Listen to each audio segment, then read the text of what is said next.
অন্তর্বর্তী সরকারকে নিয়ে ক্ষমতাচ্যুত প্রধানমন্ত্রী শেখ হাসিনার বিবৃতি সমর্থন করে না ভারত। এ বিষয়ে কথা বলতে এবার ধানমন্ডি থেকে আমাদের সাথে যোগ দিচ্ছেন সাবেক রাষ্ট্রদূত জনাব হুমায়ুন কবির। আপনাকে স্বাগত। ভারত বাংলাদেশ সম্পর্কে নতুন যাত্রা শুরু হয়েছে, এ কথা পরিবেশ উপদেষ্টা বলেছেন। দুদেশের টানাপোড়েন এতে মিটছে বলে আপনি মনে করেন কি? একটা যোগাযোগ হচ্ছে, সেটা সত্যি কথা। তবে নূতন বাতাস বইছে কিনা সেটার জন্য আমাদের আরেকটু অপেক্ষা করতে হবে।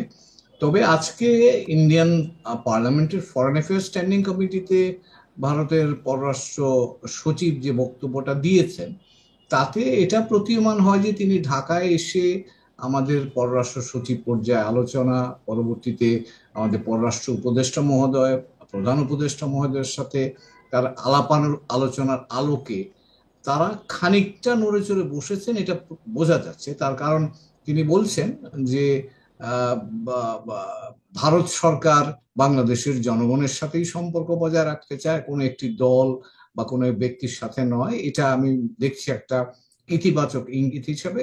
এবং তিনি আরো যেটা বলেছেন যে বাংলাদেশের প্রাক্তন প্রধানমন্ত্রী ওখানে থেকে যে কথাগুলো বলছেন, যে কথাগুলো নিয়ে বাংলাদেশে এক ধরনের সংবেদনশীলতা আছে, সেই কথাগুলো ভারত সরকার সমর্থন করে না। এটা আমার কাছে মনে হয় একটা গুরুত্বপূর্ণ স্টেটমেন্ট তিনি করেছেন। এবং এটাই যদি ভারত সরকারের বক্তব্য, আমি ধরেই নেব যে তিনি যেহেতু পররাষ্ট্র সচিব এবং পার্লামেন্টে কথা বলছেন, কাজে সেক্ষেত্রে এটা আমার কাছে মনে হয় যে আরেকটা উপাদান ইতিবাচক, যেটা আহ বাংলাদেশের সাথে সম্পর্ক স্বাভাবিককরণের প্রক্রিয়াগতভাবে একটা অগ্রগতি হিসেবে দেখা যেতে পারে।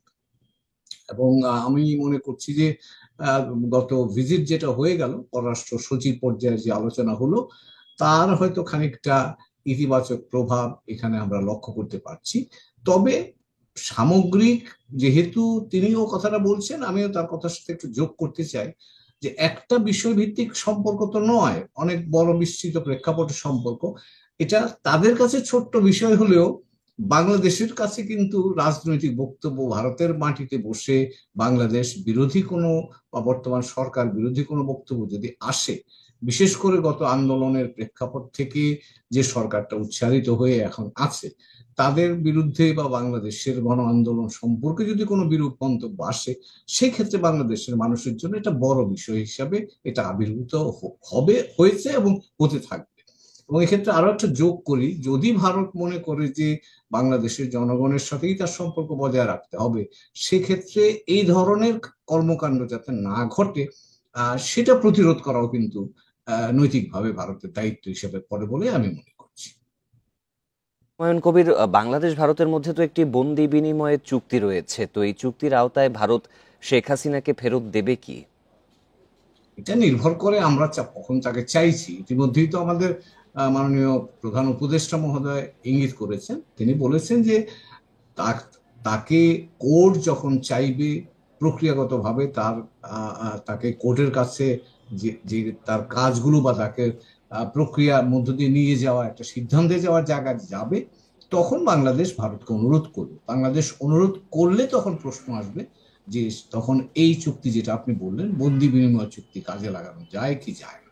তার আগে এই মুহূর্তে আমার মনে হয় এখন বললে একটু আগাম বলা হয়ে যায়।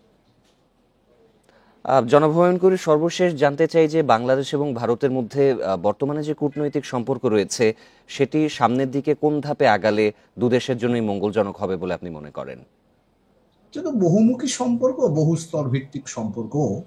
তো সেই জায়গায় একেবারে যদি বলেন যে ইমিডিয়েট যেটা আমাদের প্রয়োজন, আমরা মনে করি যে ভিসা ব্যবস্থাটা এই মুহূর্তে যদি তারা চালু করে আবার, এবং সেই ক্ষেত্রে যেটুকু সহযোগিতা বাংলাদেশের দিক থেকে দেয়া দরকার সেটা হয়তো বাংলাদেশ সরকার দেবে, তাতে করে তারা যে সম্পর্কটাকে স্বাভাবিক জায়গায় নিয়ে যেতে আগ্রহী, তার একটা কংক্রিট ইন্ডিকেশন হয়তো পাওয়া যাবে।